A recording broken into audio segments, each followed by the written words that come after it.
নমস্কার এবং আদাব সবাইকে নিউরোমেডিকের কেমিস্ট্রি ক্লাসে স্বাগত। তো গত ক্লাসে আমরা নামকরণ সম্পর্কে জেনেছিলাম। তো এই ক্লাসে আমরা সমন্ত সম্পর্কে জানবো। তো চলো শুরু করি। দেখো, সমন্ত সম্পর্কে জানার আগে আমাকে একটা জিনিস জানতে হবে যে জৈব যৌগ, এই যে জৈব যৌগ আছে, অর্থাৎ যৌগ কয় প্রকার? দুই প্রকার, একটা কি জৈব যৌগ আর একটা হচ্ছে অজৈব যৌগ, রাইট? তো জৈব যৌগ আমরা পৃথিবীতে কেন বেশি পাই? তো এটার কারণ হিসেবে আমরা দেখেছিলাম ফার্স্ট ক্লাসে যে এটা হচ্ছে যে ক্যাটেনেশন ধর্ম দেখাতে পারে।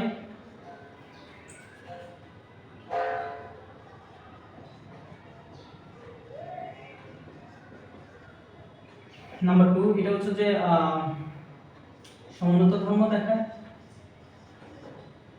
নাম্বার 3, এটা পলিমারকরণ ধর্ম প্রদর্শন করে, রাইট? তাহলে এই দুটো সম্পর্কে কিন্তু আমরা ফার্স্ট ক্লাসে জেনেছিলাম, হালকা মানে সম্পর্কে আইডিয়া নিয়েছিলাম। এটা সম্পর্কে আমরা পরবর্তী ক্লাসে হচ্ছে আলোচনা করব। তো আজকে হচ্ছে আমরা এই সমুন্নত সম্পর্কে জানব। তো এই সমুন্নত বিষয়টা কি? দেখো, এই সমুন্নত বিষয়টা হচ্ছে যে ধরো দুটো যৌগ আছে, তোমার সামনে দুটো যৌগ আছে, এই দুটো আণবিক সংকেত একই, অর্থাৎ ধরো হচ্ছে যে দুজনের নাম কিন্তু একই। ধরো এই দুইটা মানুষ, ঠিক আছে, এই দুইটা মানুষের নাম ধরো করিম, রাইট?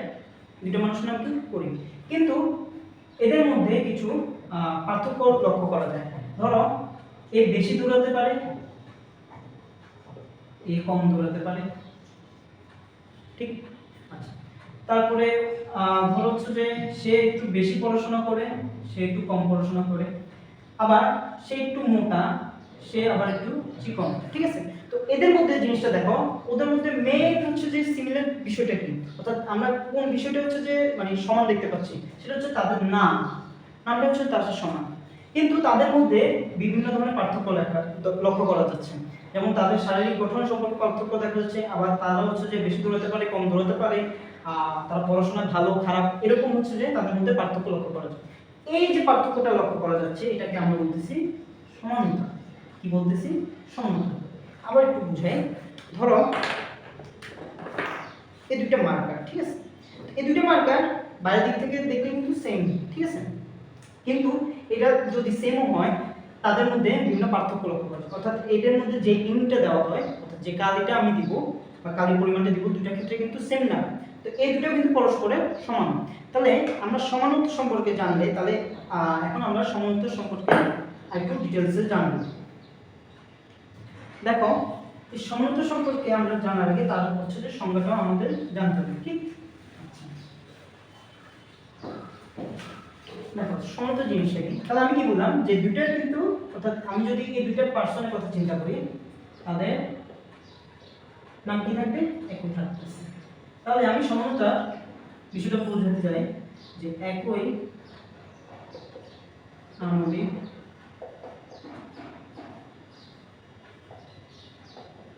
গঠন বিশিষ্ট যৌগের, একই আণবিক গঠন বিশিষ্ট যৌগে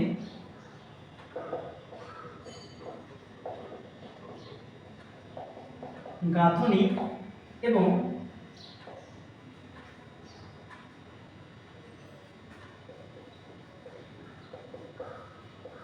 ত্রিমাত্রিক বিন্যাসের কারণে যে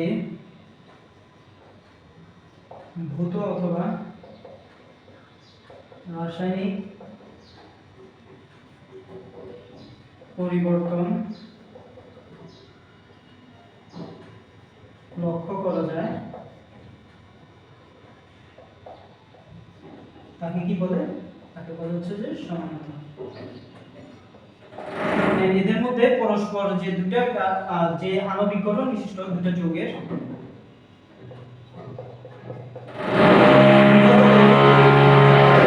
এই দুই বা ততোধিক যৌগের মধ্যে যদি গাঠনিক এবং ত্রিমাত্রিক বিন্যাসের কারণে যে ভৌত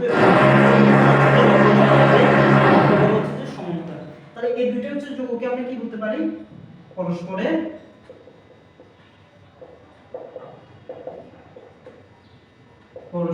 সমান। বুঝতে পারছি? তাহলে এই হচ্ছে যে সমতা হচ্ছে সংজ্ঞা। এখন এই সংজ্ঞা অনুসারে আমার হচ্ছে সমতা কিন্তু দুই প্রকার। কি কি দেখো কি বললাম যে দুটো ছবির মধ্যে গাঠনিক এবং ত্রিমাত্রিক বিন্যাসের কারণে তাদের মধ্যে ভৌত এবং রাসায়নিক পরিবর্তন লক্ষ্য করা যায়, তাকে বলতেছি আমি সমতা। কিন্তু এদের মধ্যে যে দুটো এদের মধ্যে যে দুটো হচ্ছে যে কি প্রকার আছে সেটা দেখো, একটা হচ্ছে গাঠনিক, একটা কি ত্রিমাত্রিক। ঠিক আছে, একটা হচ্ছে যে গাঠনিক সমতা, একটা হচ্ছে যে ত্রিমাত্রিক অথবা স্টেরিও কি স্টেরিও সমতা। বুঝতে পারছেন? তাহলে আসো আজকে হচ্ছে যে আমরা এই গাঠনিক সমতা সম্পর্কে জানবো। ওকে, তাহলে দেখো, তাহলে আশা করি এটা বুঝতে পারছো। এটা আমরা একটু মুছে ফেলি। দেখো, এই গাঠনিক সমতার হচ্ছে যে আমার কিছু প্রকার আছে। ফর এক্সাম্পল, যেমন চেইন সমতা। কি চেইন সমতা? আচ্ছা, এই সমানতার হচ্ছে যে আমরা একটা যদি উদাহরণ দেখতে চাই, ধরো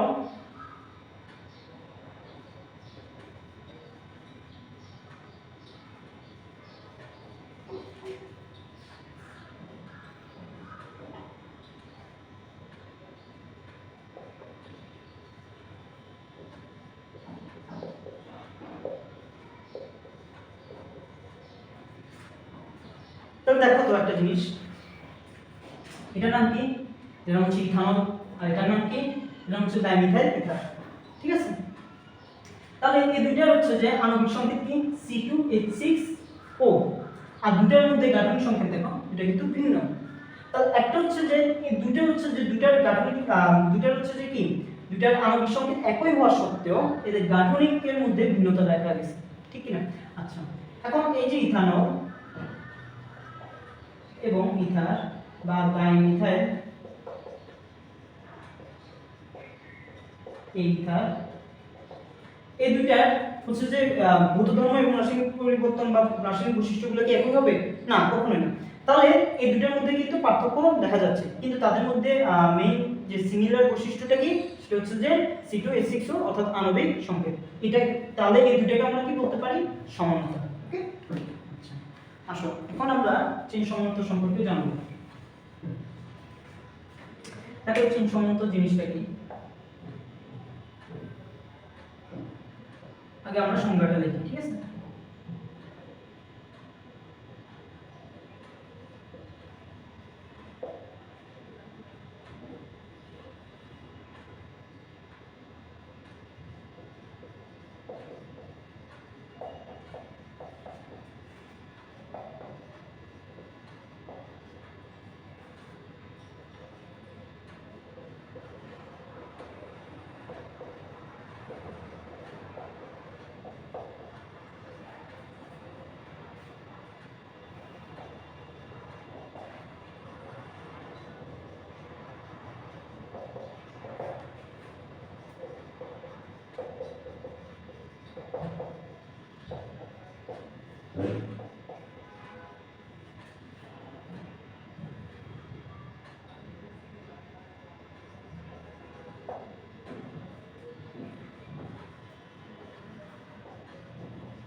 তাহলে কি লিখলাম দেখো, একই আণবিক সংকেতযুক্ত চেইন সমাণুগুলো যদি একই সংগঠিত শ্রেণীর সদস্য হবে এবং কার্বন কাঠামোতে শাখাবিহীন অথবা শাখাযুক্ত হবে। তো দেখো এই দুটো আমরা হচ্ছে যে এই সংখ্যাটা আমরা কিছু উদাহরণের মাধ্যমে দেখি।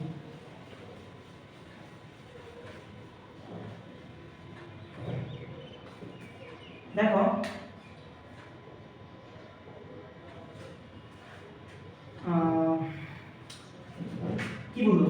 বলো যে একই আণবিক সংকেত যুক্ত চেইন সমাণুগুলো একই সমগোত্রীয় শ্রেণীর সদস্য হবে। একই সমগোত্রীয় শ্রেণীর সদস্য অর্থাৎ ভিন্ন সমগোত্রীয় শ্রেণীর সদস্য। ধরো আমি একটা সমগোত্রীয় শ্রেণীর সদস্যের নাম লিখলাম। ধরো সমগোত্রীয় শ্রেণী হচ্ছে যে ধরো অ্যালকেন, তার একটা সদস্য লিখলাম আমি C4H10। এর নাম কি? এর নাম হচ্ছে যে বিউটেন, রাইট? কারণ কি CnH2n প্লাস, ঠিক কি না? তাহলে দেখো একই সমগোত্রীয় শ্রেণীর সদস্য হবে, তাহলে লিখলাম এবং কার্বন কার্বন শাখাবিহীন অথবা শাখাযুক্ত হতে হবে। দেখো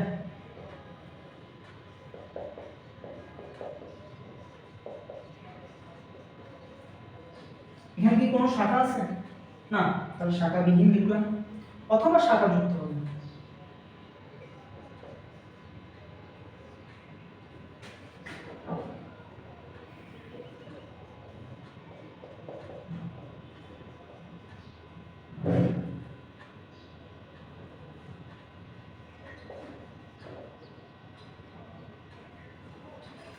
তাহলে দুটো জিনিস লিখলাম, একটা দেখো একই আণবিক সংকেত যুক্ত, ঠিক চেইন সমাণুগুলো একই সমগোত্রীয় শ্রেণীর সদস্য হবে। দেখো এই যে দুটো জিনিস লিখলাম, দুটো চেইন। আচ্ছা চেইন মানে কি? শিকল।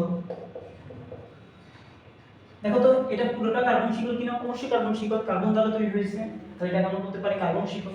এই কার্বন শিকলগুলো অবশ্যই একই সমগোত্রীয় শ্রেণীর সদস্য হবে। দেখো অ্যালকেনের সদস্য কিনা, এবং অ্যালকেনের কোনটা সদস্য? এই বিউটেন। তাহলে বিউটেনের হচ্ছে যে এই দুটো কি চেইন সমাণুগুলো, ঠিক আছে? তাহলে এখন এই কার্বন কাঠামোতে অবশ্যই শাখাবিহীন অথবা শাখাযুক্ত হতে হবে। দেখো এখানে কি কোনো শাখা আছে? এখানে কি কোনো শাখা আছে? অবশ্যই এই জায়গায় হচ্ছে শাখা আছে। তাহলে আমার দুটাই এখানে হচ্ছে যে কি রুটটাকে ফলো করতেছে। আচ্ছা তো এখন এই যে দেখলাম এটার নাম কি হতে পারে? এটার নাম হবে হচ্ছে N বিউটেন। আচ্ছা N বিউটেন কি? দেখো এটা কিন্তু একটা সরল শাখা, সরল শিকল। তাহলে আমরা বলতে পারি নরমাল চেইন, ঠিক? তাহলে এই নরমাল চেইনের মধ্যে এই Nটাকে আমি আনলাম N বিউটেন, বুঝতে পারছেন? আচ্ছা এখন দেখো এখান থেকে আমি একটা হাইড্রোজেন বাদ দিয়েছি, খেয়াল করছো কিনা?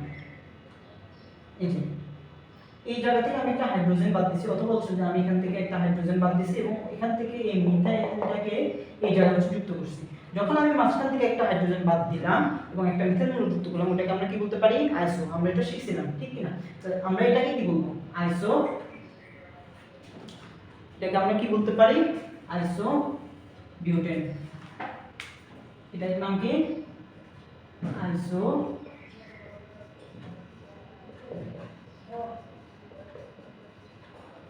আইসোবিউটেন, বুঝতে পারছেন? তাহলে দেখো আইসোবিউটেন আর এন বিউটেন দুটাই কিন্তু চেইন সমান। কার সদস্য? অবশ্যই হচ্ছে অ্যালকেনের সদস্য। অ্যালকেনের কোনটা? বিউটেন। তাহলে বিউটেনের এই দুটো হচ্ছে যে কি সদস্য। এই দুটো সদস্য দেখবা যে এই দুটো হচ্ছে সমাণু, এই দুটো সমাণু হচ্ছে যে কার্বন কাঠামোতে অথবা শাখাবিহীন অথবা শাখাযুক্ত হবে। দেখো এদের মধ্যে কি শাখা আছে? না, কিন্তু এটার মধ্যে শাখা আছে। তো এটা ফলো করতেছে, বুঝতে পারছো? এটা হচ্ছে যে আমার চেইন সমানতা। এবার আসো আমরা অবস্থান সমানুপাতিক সম্পর্কে জানব। কি সমানু? অবস্থান। তো নাম দেখে আমরা বুঝতে পারছি যে এটা হচ্ছে যে অবস্থান চেঞ্জ করবে, ঠিক কি না? নাম কি? অবস্থান। আচ্ছা অবস্থান সমানু জিনিসটা কি? একই আণবিক। আচ্ছা একই আণবিক বারবার কেন লিখতেছি? আমরা কিন্তু সমানতার মধ্যে দেখে আসছি যে দুটো যৌগের মধ্যে কিন্তু যে জিনিসটা হচ্ছে যে সমান থাকবে সেটা কি? তাদের আণবিক সংকেত। এই কারণেই বারবার আমরা হচ্ছে যে একই আণবিক সংকেত যুক্ত এই কথাটা লিখতেছি, ঠিক আছে? তাহলে একই আণবিক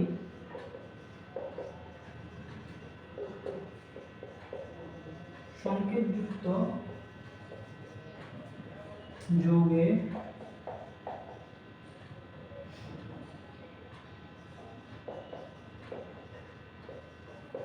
কার্বন কাঠামোতে দ্বিবন্ধন, ত্রিবন্ধন এবং কার্যকরী মূলকের অবস্থানের পার্থক্য হেতু যে সমতা সৃষ্টি হয়, কি হয়, যে সমতা সৃষ্টি হয় তাকে কি বলে, তাকে বলে হচ্ছে যে অবস্থান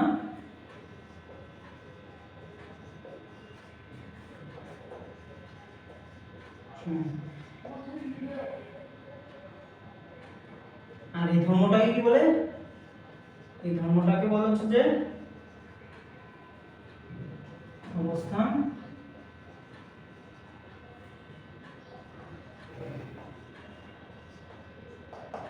সমতা।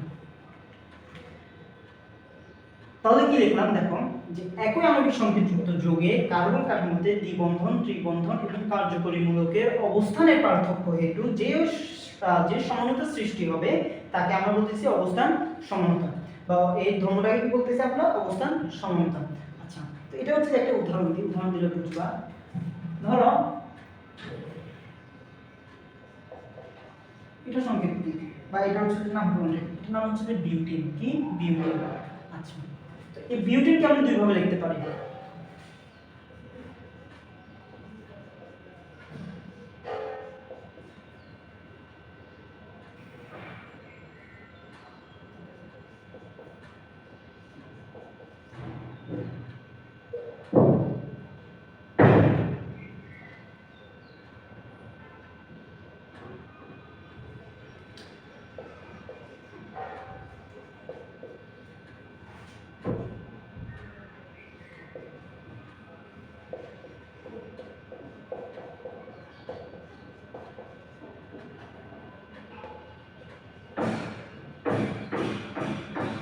তাহলে দেখো,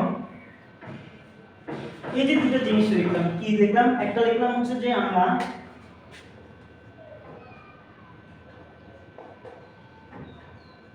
বিউট 2 ইন বিউটিন 1 2 3 4, দুই নাম্বার কার্বনের কি যুক্ত হয়েছে, দ্বিবন্ধন যুক্ত হয়েছে।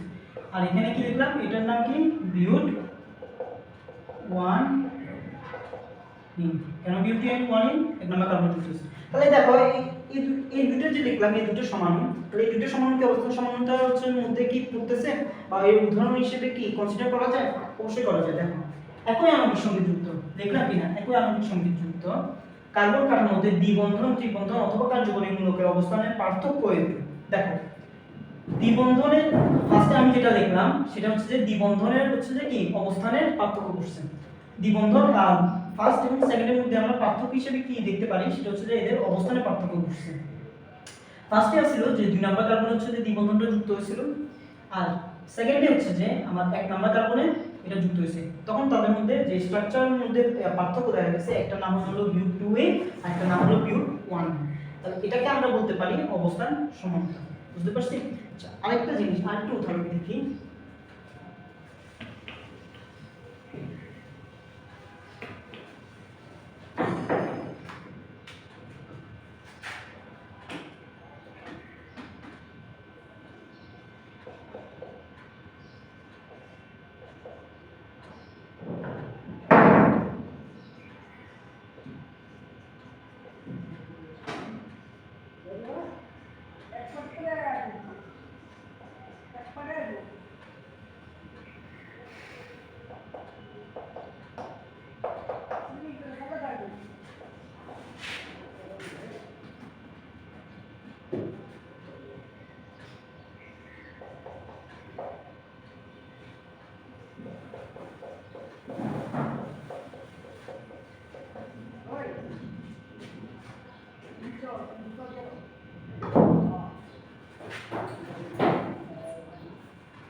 তাহলে দেখো, আণবিক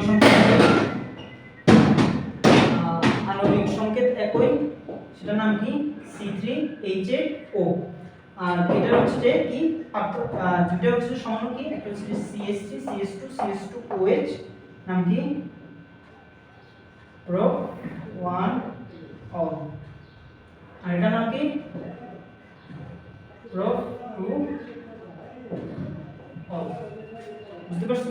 তাহলে দেখো এই দুটো হচ্ছে যে আণবিক সংকেত, কিন্তু একই হওয়া সত্ত্বেও এদের মধ্যে গাঠনিক বৈশিষ্ট্য দেখা যাচ্ছে। কিন্তু এদের যে ওইচ মূলকটা আছে এই ওইচ মূলকটা ফার্স্টে ছিল 1 নাম্বার কার্বনে, কিন্তু সেকেন্ডে আমরা দেখলাম এটা হচ্ছে 2 নাম্বার কার্বনের সাথে যুক্ত হলো। তাহলে এই দুটো হচ্ছে যে আমরা নাম কি দিতে পারি, একটা নাম হচ্ছে প্রোপ 1 আর একটা হচ্ছে প্রোপ 2।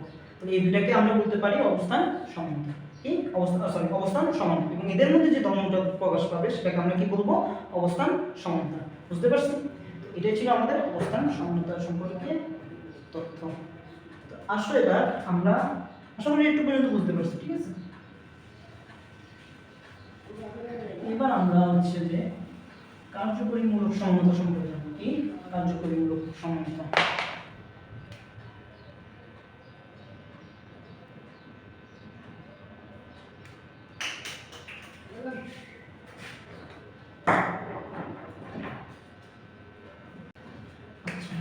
এখন দেখো আমরা কি শিখব, কার্যকরী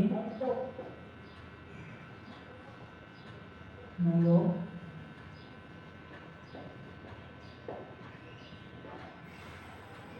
সমতা। এক্ষেত্রে সেম, অবশ্যই দুটো যুগের হচ্ছে আণবিক সংকেত একই হতে হবে। আণবিক সংকেত যদি একই হবে এবং তাদের মধ্যে কার্যকরী মূলকের বিভিন্নতার কারণে যে হচ্ছে যে পার্থক্যটা লক্ষ্য করা যাবে সেটাকে বলবো আমরা কার্যকরী মূলক সমতা। অর্থাৎ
তাহলে কি লিখলাম দেখো, একই আণবিক সংকেতের মধ্যে কার্যকরী মূলকের বিভিন্নতার কারণে যে সমতা সৃষ্টি হবে তাকে বলবো আমরা কার্যকরী মূলক সমতা। এবং এর উদাহরণ কি, অ্যালকোহল এবং ইথানের মধ্যে এই কার্যকরী মূলক সমতা দেখা যাবে। নাম্বার 1, নাম্বার 2, অ্যালডিহাইড, কিটোন এবং অ্যালকিননের মধ্যে কার্যকরী মূলক সমতাটা দেখা যাবে। ঠিক আছে? অন্যগুলোর ক্ষেত্রে কিন্তু কার্যকরী মূলক সমতা দেখা যাবে না, অর্থাৎ এটা হচ্ছে যে মেইন। ঠিক আছে? আচ্ছা, তাহলে উদাহরণস্বরূপ যদি আমরা দেখি উদাহরণস্বরূপ যদি আমরা দেখি যে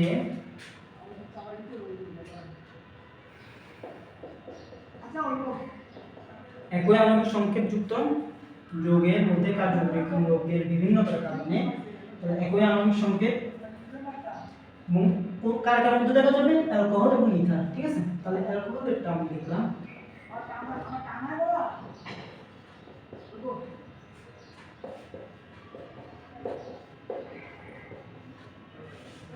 দেখো ডাইমিথাইল ইথার আর এটা হচ্ছে কি ইথানল, দুটাই কিন্তু হচ্ছে কি কার্যকরীমূলক সমানতা দেখা যাচ্ছে। দেখো একটার ক্ষেত্রে হচ্ছে যে OH মূলক, একটার ক্ষেত্রে হচ্ছে অম্লক, ঠিক আছে?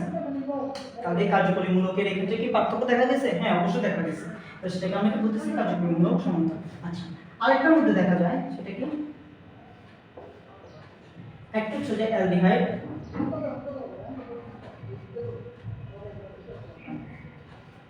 আরেকটা হচ্ছে যে কিটোন। এটার নাম কি? এটার নাম হচ্ছে যে প্রোপানল, আর এটার নাম হচ্ছে যে প্রোপানেল, ঠিক আছে? এটার নাম কি? Propanol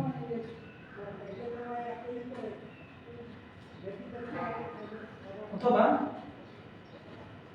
acetone. কি? এসিটোন।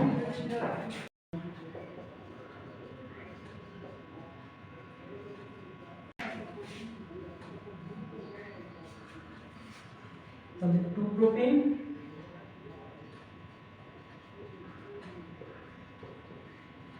1 অল,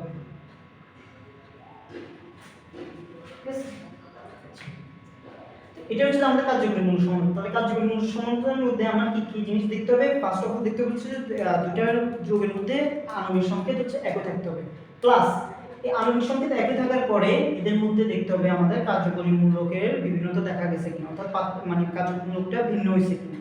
যেমন এই যে দেখলাম C2H6O, এটা আণবিক সংকেত একই দুটার ক্ষেত্রে, কিন্তু তাদের মধ্যে একটা জিনিস পার্থক্য, মেজর পার্থক্য হচ্ছে যে কি কার্যকরীমূলক হচ্ছে যে ভিন্ন। এবং এই কার্যকরীমূলক ভিন্ন কখন হবে? যখন হচ্ছে অ্যালকোহল এবং ইথারের মধ্যে এই কার্যকরীমূলক সমানতা দেখা যাবে, প্লাস অ্যালডিহাইড, কিটোন এবং হচ্ছে যে অ্যালকিনলের মধ্যে আমার এই কার্যকরীমূলক সমানতা দেখা যাবে, ঠিক আছে? আচ্ছা আসলে এবার হচ্ছে যে আমরা মেটামেরিজম সম্পর্কে জানবো। কি সম্পর্কে? মেটামেরিজম।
তাহলে কি লিখলাম?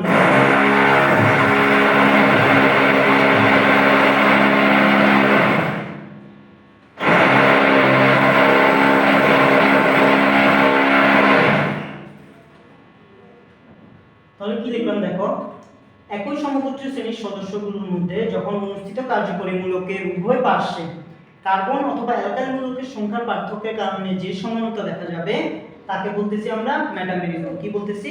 মেটামেরিজম। আচ্ছা তো এই যে সমানগুলো আছে এই সমানগুলোকে আমরা বলবো মেটামার।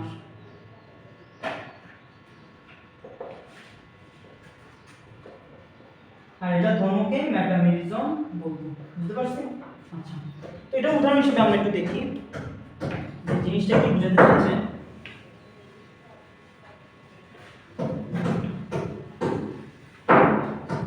বোঝাতে যাচ্ছে, ধরো আমি ধরলাম C4H10, ঠিক আছে, এন্ড এটা কিন্তু খুবই গুরুত্বপূর্ণ একটা উদাহরণ। দেখো এটা কিন্তু তিনটা হচ্ছে যে মেটামার সমাণু আছে, কয়টা? তিনটা। কি কি? চলো দেখি। ফার্স্ট হচ্ছে যে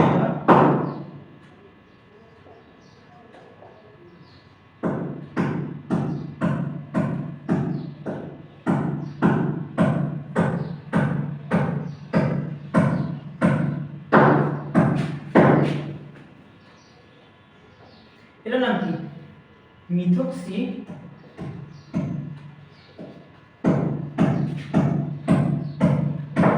প্রোপেন, ঠিক কি না? তারপরে হাইড্রোজেন তিনটা, পাঁচটা, ছয়টা, সাতটা, 10টা। দেখলাম কার্বন কয়টা? 4টা। অক্সিজেন কয়টা? 1টা। আরেকটা আছে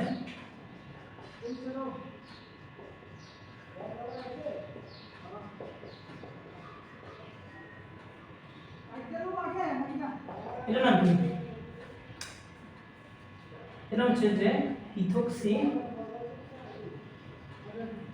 ইথক্সি কি হবে? ইথেন, ইথক্সি ইথেন, ঠিক কি না? আচ্ছা, আরেকটা আছে, এটা কি?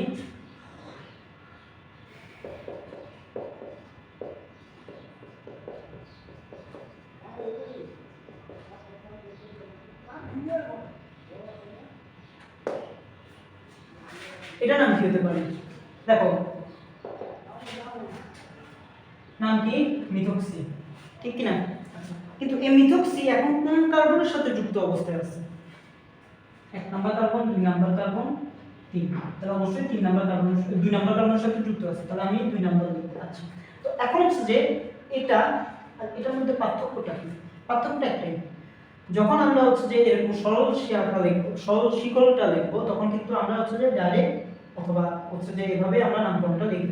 এখানে কোনো হচ্ছে যে কার্বনের অবস্থানের যে নাম্বারটা সেটা কিন্তু আমরা লিখতেছি না। কিন্তু এখানে একটা জিনিস খেয়াল করো, এই যে মিথাইল গ্রুপটা আছে এটা কিন্তু আমি এই কার্বনের সাথে যুক্ত করছি। এখন এটা কি হয়েছে? অবশ্যই একটা শাখা মিথাইল গ্রুপ বা শাখা অ্যালকাইল গ্রুপ, ঠিক কি না? তাহলে এখন হচ্ছে যে আমি যেহেতু এটাকে নামকরণ নাম্বারিং করছি 1 2 3, সেহেতু এই 2 নাম্বার কার্বনের সাথে এখন এই মিথক্সি গ্রুপটা যুক্ত অবস্থায় আছে, বা মিথক্সিটা যুক্ত অবস্থায় আছে।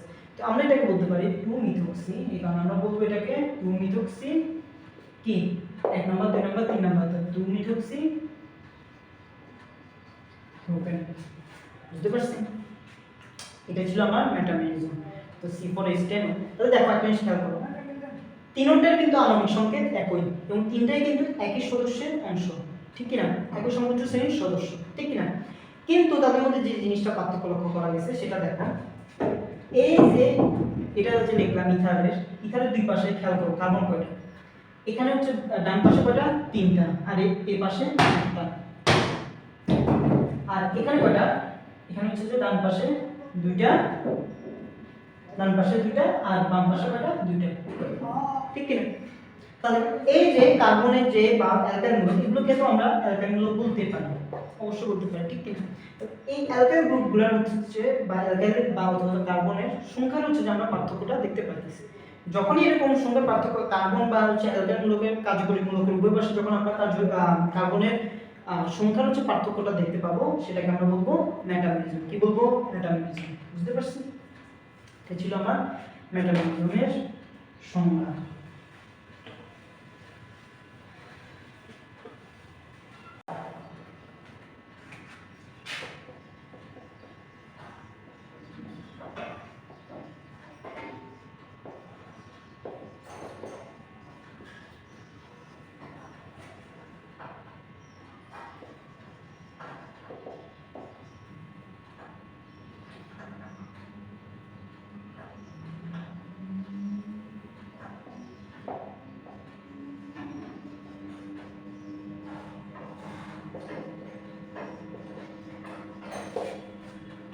বুঝতে পারছেন? তাহলে যৌগিক কার্যকরী মূলকের যে তিনটা অংশ আছে, ইথার, সেকেন্ডারি অ্যামিন এবং কিটোন, তাদের মধ্যে মেটামেরিজম হচ্ছে যে দেখা যাবে, ঠিক আছে?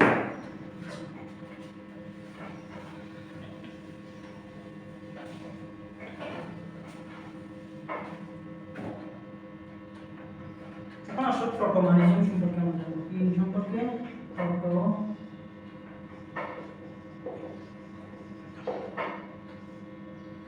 টটোমারিজম জিনিসটা কি? যদি কোনো বিক্রিয়ায় অথবা যদি একই আণবিক সংকেত বিশিষ্ট দুটি যৌগের মধ্যে আমার একটা কার্যকরী মূলক থেকে কয়টা একটা কার্যকরী মূলক থেকে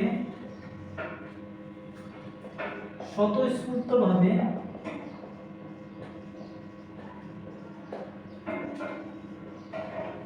ভিন্ন কার্যকরী মূলকে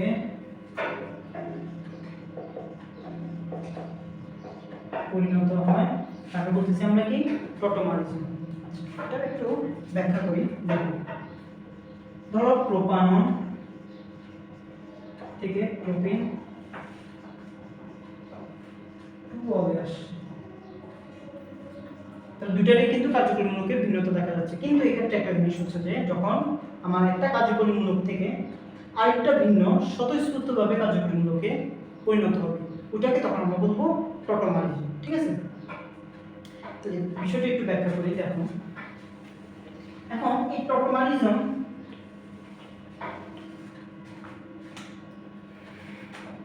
টটোমারিজমের কিছু শর্ত আছে। ঠিক আছে, তো শর্ত দেখার আগে টটোমারিজমের একটা বিক্রিয়া দেখে নিই আমরা।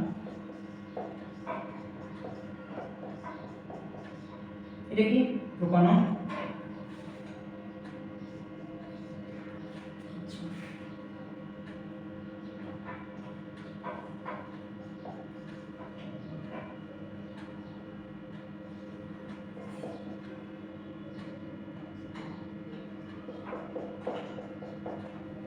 দেখো, এই টটোমারিজমের ক্ষেত্রে কি হয়, এখানে যে দ্বিবন্ধনটা আছে এই দ্বিবন্ধনে যে ইলেকট্রনগুলো আছে সেটা এখানে হচ্ছে যে হয়ে এখানে হচ্ছে এটা হচ্ছে ভেঙে যায়, ভেঙে এক বন্ধন গঠন করে এবং এখানে পতিত হয়ে সেখানে দ্বিবন্ধন বা পাই বন্ধন গঠন করবে। ঠিক আছে, দেন এই যে হাইড্রোজেনটা আছে এটা অক্সিজেনের সাথে যুক্ত হয়ে OH বন্ড তৈরি করবে। বুঝতে পারছো? তাহলে কি হইতেছে আমরা দেখো,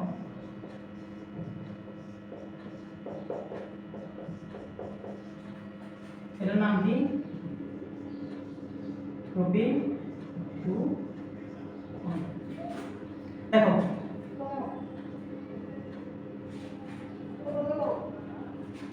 তাহলে এখানে কি পাই বন্ধন গঠন করছে? কি বললাম যে যখন এখান থেকে যে একক, এটা হচ্ছে যে দ্বিবন্ধনটা ভেঙে একক বন্ধন গঠন করবে, আর এই যে দ্বিবন্ধনটা ভাঙলে এই বন্ধনের ইলেকট্রনগুলো এখানে পতিত হয়ে পাই বন্ধন গঠন করবে। ঠিক আছে, এখন এখানে যে হাইড্রোজেনটা আছে এই হাইড্রোজেনটা অক্সিজেনের সাথে যুক্ত হয়ে OH মূলক গঠন করবে এবং গঠন করে কি হবে? প্রোপানন থেকে প্রোপিন 2 এ পরিণত হবে। বুঝতে পারছেন?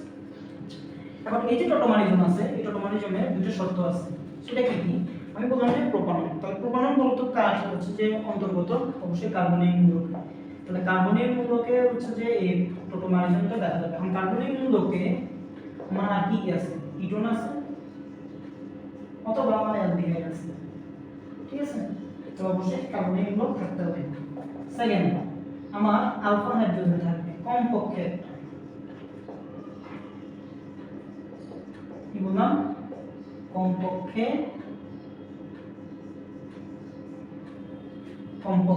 একটা থাকতে হবে। কি? Alpha hydrogen. আচ্ছা, আলফা হাইড্রোজেন জিনিসটা কি একটু ব্যাখ্যা করি।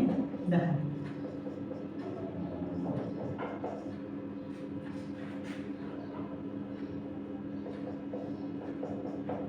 এই যে মূলক আছে, ঠিক আছে, কি? অ্যালডিহাইড মূলক। এই অ্যালডিহাইড মূলকের পাশে কার্বনটাকে আমরা বলবো আলফা কার্বন, এরপরে কার্বনকে বলবো আমরা বিটা কার্বন। ঠিক আছে, ধরো এই যে কিটোনটা আছে এর পাশের কার্বনটাকে আমরা বলবো আলফা কার্বন, এর পাশের কার্বনটাকে বলবো আলফা কার্বন। হ্যাঁ, যদি এখানে থাকে আরেকটা কার্বন, সাপোজ এখানে আরেকটা কার্বন আছে, ঠিক আছে, তখন সেটাকে আমরা বলবো বিটা কার্বন। ধরো এখানে আরেকটা কার্বন আছে, তখন সেটাকে বলবো আমরা বিটা কার্বন। এভাবে আলো হতে পারে, গামা হতে পারে। ঠিক আছে, তো আমরা হচ্ছে যে এই জিনিসটা বোঝানো চাইতেছি যে যে মূলক বা কার্বনের মূলকের হচ্ছে যে কোনো মূলকের CO বন্ডের ঠিক পরবর্তী কার্বন অথবা এর আগের কার্বনকে আমরা বলবো আলফা কার্বন এবং এর পরেরটাকে বলবো আমরা বিটা কার্বন। ঠিক আছে, আচ্ছা, এখন এই যে এখানে এই যে আলফা কার্বনটা লিখলাম, এটার সাথে কয়টা হাইড্রোজেন যুক্ত আছে? দুইটা। তাহলে এই আলফা কার্বনের সাথে কয়টা হাইড্রোজেন যুক্ত আছে? দুইটা। আচ্ছা, তাহলে এই যে দুইটা যুক্ত আছে, কার সাথে যুক্ত আছে? আলফা কার্বনের সাথে। কে যুক্ত আছে? হাইড্রোজেন। তাহলে সেটাকে আমরা বলবো আলফা হাইড্রোজেন। বুঝতে পারছি? তাহলে আমি আবার বলি, কার্যকরী মূলকের পাশে, কার্যকরী মূলকের আগের কার্বনকে আমরা বলবো আলফা কার্বন, ঠিক আছে? অবশ্যই কার্বনের মূলক হতে হবে, ঠিক? এর আগের অংশটাকে বলবো আমরা বিটা কার্বন, এবং কার্বনের এই হচ্ছে আলফা হাইড্রোজেন, আলফা কার্বনের সাথে যে হাইড্রোজেনটা যুক্ত থাকবে সেটাকে আমরা বলবো আলফা হাইড্রোজেন। বুঝতে পারছি? দেখো এখন এই জিনিসটা অবশ্যই আমার আলফা হাইড্রোজেন একটি থাকতে হবে।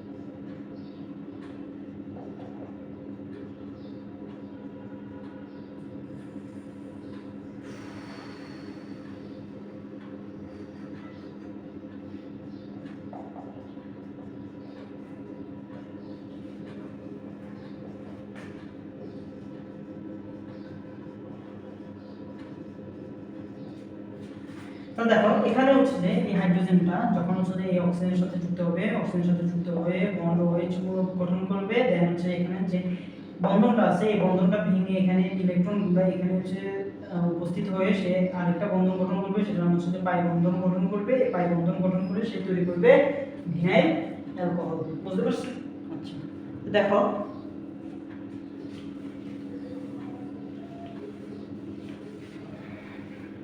এখন আমাকে বলো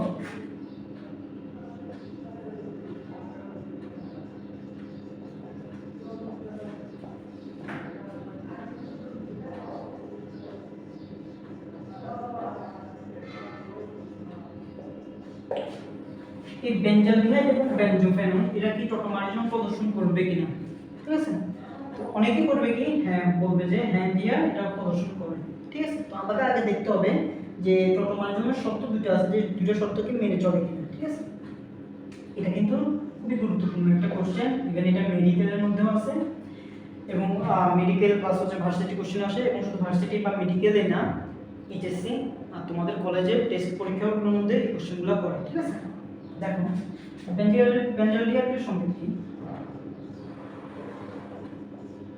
এটা আর বেনজোফেনন,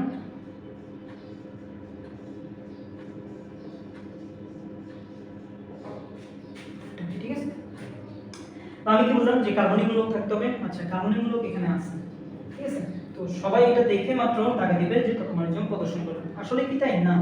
সেকেন্ড আমাকে অপশনটা দেখতে হবে। সেকেন্ড অপশনে কি বলছিলাম যে একটা আলফা হাইড্রোজেন থাকতে হবে। এর কি একটা আলফা হাইড্রোজেন মূলক আছে? না, নাই। এখানে আছে? নাই। তাহলে এটা কি টোটোমারিজম প্রদর্শন করবে? অবশ্যই না, টোটোমারিজম প্রদর্শন করবে না। আচ্ছা, তাহলে এবার এটা গেল। এবার আমাকে বলো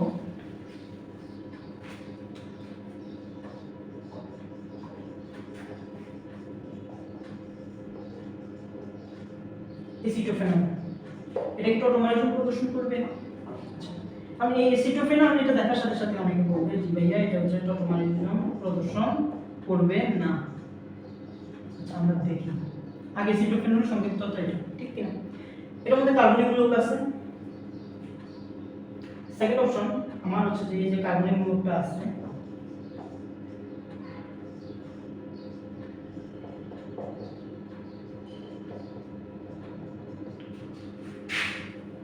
এই যে কার্বনিক মূলকটা আছে, কার্বনিক মূলকের হচ্ছে যে পরে আমার যে কার্বনটা আছে কার্বনে কিন্তু আলফা হাইড্রোজেন একটা আছে। কি আছে? আলফা হাইড্রোজেন আছে। তাহলে আলফা আমি মানে টোটোমারিজমের প্রধান শর্তগুলো কি কি? একটা হচ্ছে যে আমার কার্বনিক মূলক থাকতে হবে। সেকেন্ড অপশন আমার একটা কমপক্ষে একটা আলফা হাইড্রোজেন মূলক থাকতে হবে, সরি আলফা হাইড্রোজেন থাকতে হবে। তখনই হচ্ছে যে এটা টোটোমারিজম প্রদর্শন করবে। এই অ্যাসিটোফেনন কি টোটোমারিজম প্রদর্শন করে? হ্যাঁ, অবশ্যই টোটোমারিজম প্রদর্শন করবে। বুঝতে পারছেন? আচ্ছা,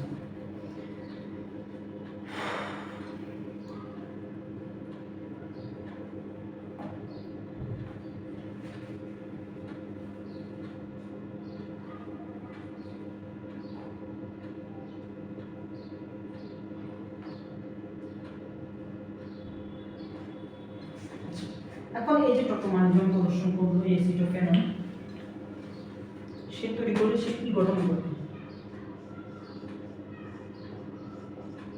আমরা তো দেখেছিলাম যে ইথানল থেকে সে ভিনাইল অ্যালকোহল তৈরি করতেছে, ঠিক কি না? দেন হচ্ছে যে প্রোপানন থেকে প্রোপিন টু বলে পরিণত হইতেছে। এক্ষেত্রে এটা কি হবে? এক্ষেত্রে এটা হবে যে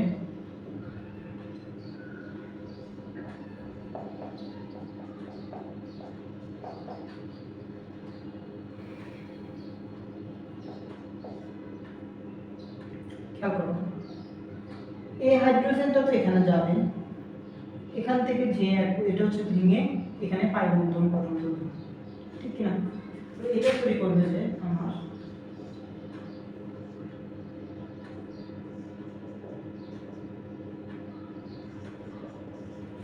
এটার নাম কি? 1-ফিনাইল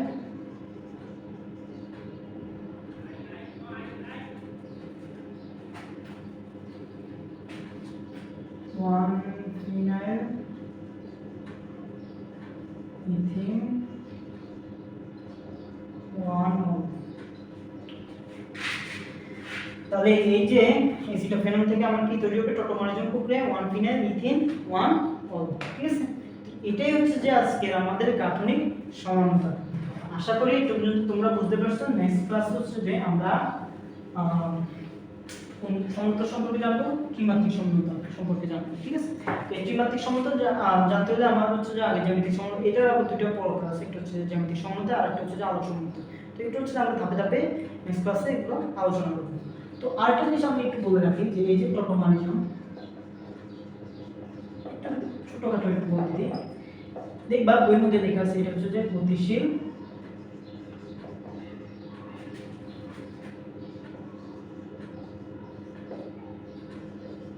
অথবা হচ্ছে ডাইনামিক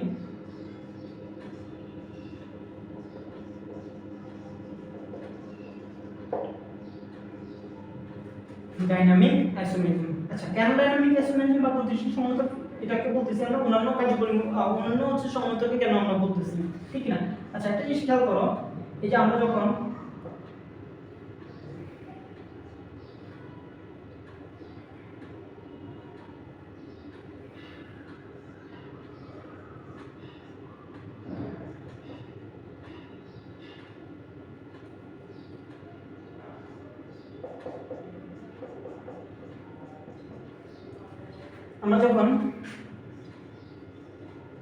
এই ইথানল থেকে ভিনাইল অ্যালকোহল তৈরি করছিলাম, এটা জিনিস খেয়াল করছো কিনা?